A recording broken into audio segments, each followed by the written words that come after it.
Hello दोस्तों, आपने thumbnail में बिल्कुल सही पढ़ा है कि क्या 1400 एक लीप वर्ष है या नहीं। देखिए, हम जानते हैं कि लीप वर्ष क्या होता है। एक लीप वर्ष वह वर्ष होता है जिसमें फरवरी माह में 28 की जगह 29 दिन होते हैं। साथ ही हम यह भी जानते हैं कि एक लीप वर्ष की गणना कैसे की जाती है।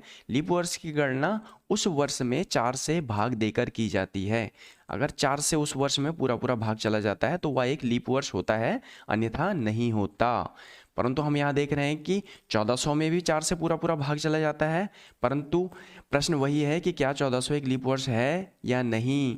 तो आप जान के आश्चर्यचकित होंगे कि 1400 एक लीप वर्ष नहीं होता है। 1400 या इस तरह के अन्य वर्ष जो हैं लीप वर्ष क्यों नहीं होते हैं, इसको जानेंगे हम इस वीडियो में। तो लेट्स बिगिन।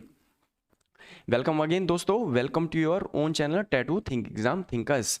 तो चलिए शुरू करते हैं।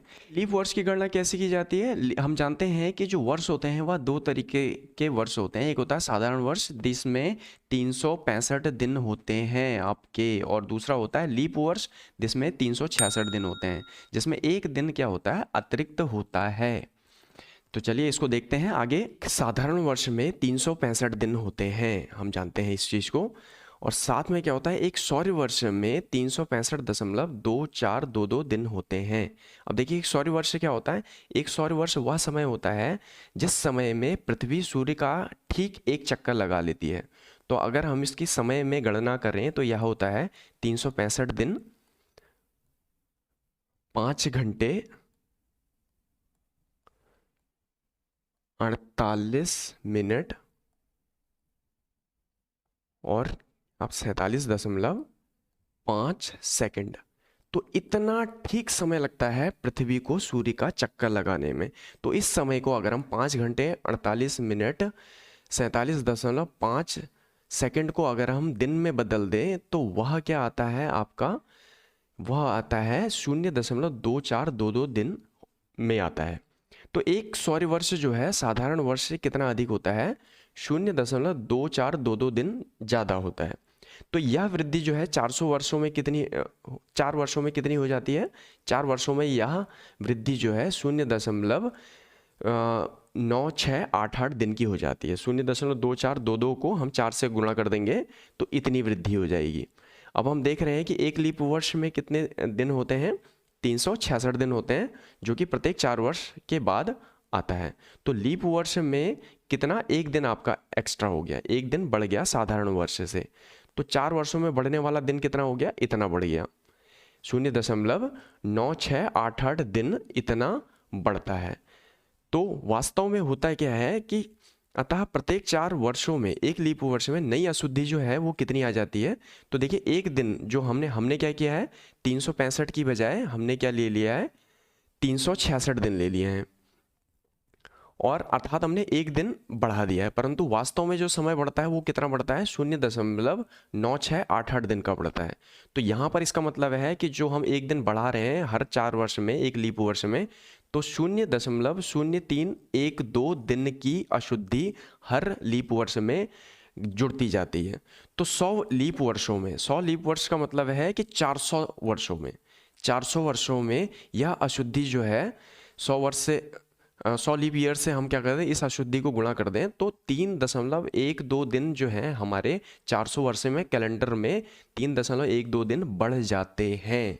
तो इस अशुद्धि को रेक्टिफाई करने के लिए, इस अशुद्धि को दूर करने के लिए 100 लीप वर्षों में या 400 वर्षों में 3 दिन हमारे जो ज़्यादा हो रहे हैं, इसलिए हम क्या करते हैं, जो 100 वर्ष है जिसमें 100वां शताब्दी वर्ष है, दूसरा शताब्दी वर्ष है और तीसरा जो शताब्दी वर्ष है, इसको हम क्या करते हैं, चूंकि इन सब में 4 से पूरा पूरा भाग चले जाएगा जिस आधार पे हम लीप वर्ष की गणना करते हैं, तो इन 3 शताब्दी वर्षों को 100, 200 और 300 को हम क्या करते हैं, लीप वर्ष नहीं लेते हैं।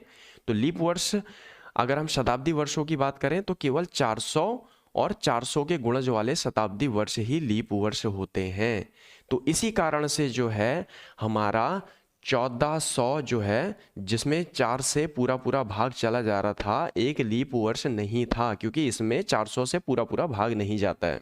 इसको उदाहरण से समझते हैं। नीचे दिए गए वर्षों में कौन सा वर्ष जो है एक लीप वर्ष है। तो पहला विकल्प हम देख रहे हैं कि 1800 है, दूसरा है 1900, और तीसरा विकल्प है हमारा 1992, चौथा विकल्प है हमारा 1982।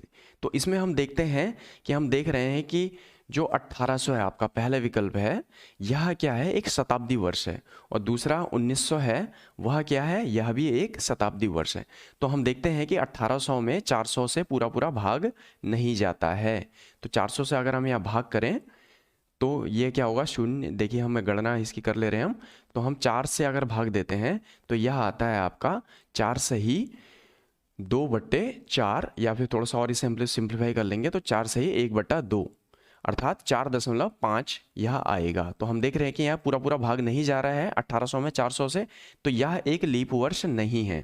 इसी प्रकार से हम 1900 की बात करें तो 1900 को भी अगर हम 400 से भाग दें तो यह भी क्या होता है, पूर्ण रूप से भाग नहीं जाता है। तो यहाँ पर इसका जो मान आता है वह कितना आता है, 4 सही 3/4। तो यहाँ पर भी हम देख रहे हैं कि पूरा पूरा भाग नहीं जा रहा। तो 1900 जो कि एक शताब्दी वर्ष है जिसमें 4 से भाग जा रहा है, यहाँ पर हम इस चीज़ को ध्यान रखेंगे, 4 से इसमें भाग जा रहा है, इस आधार पे इसकी हमें गणना नहीं करनी है, इसमें हमें 400 से भाग देना है क्योंकि ये शताब्दी वर्ष है।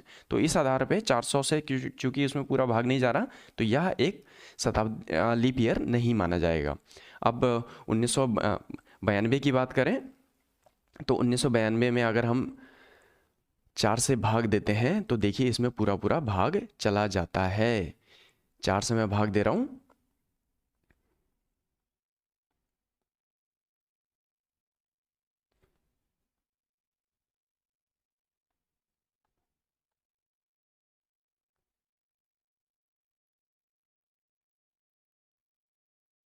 देखिए यहाँ पर 4 से पूरा पूरा भाग चला जा रहा है 1992 में। तो सी जो विकल्प है 1992 का, वह आपका क्या है, एक लीप वर्ष है, सही विकल्प है इसमें। परंतु हम क्या करेंगे, डी को भी जांच लेते हैं। डी को जांचते हैं तो हम यहाँ पर देख रहे हैं कि 1982 को हम क्या कर रहे हैं, 4 से भाग देते हैं। देखिए इसमें ये पूरा पूरा भाग जाता है या नहीं जाता।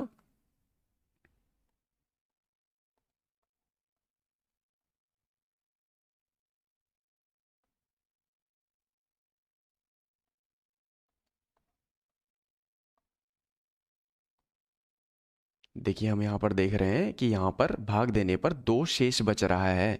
तो इसका मतलब है 1982 में 4 से पूरा पूरा भाग नहीं जाता। तो ये जो पूरा निष्कर्ष निकला वह यह है कि आपका सही विकल्प क्या है, 1992 है। 1992 में है।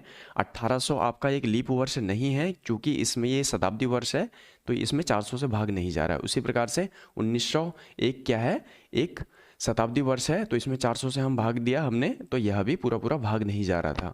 तो इसका जो पूरा निष्कर्ष है वो आपका सी विकल्प सही है, 1992 आपका सही विकल्प है, लीप ईयर है। चलिए इसको एक और उदाहरण से देखते हैं।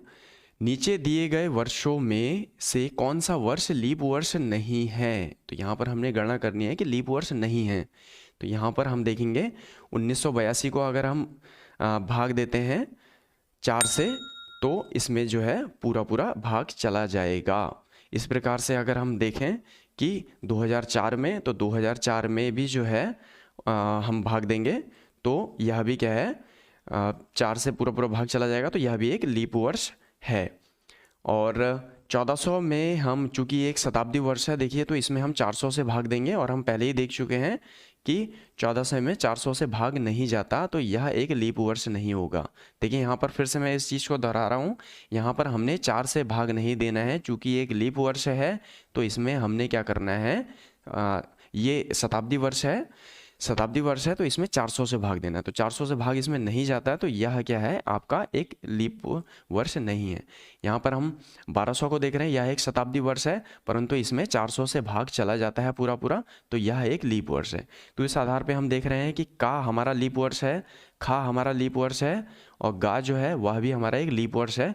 तो गा ही जो है 1400 जो है वही हमारा क्या है, लीप वर्ष नहीं है। तो इस आधार पर जो है सही विकल्प हुआ आपका गा।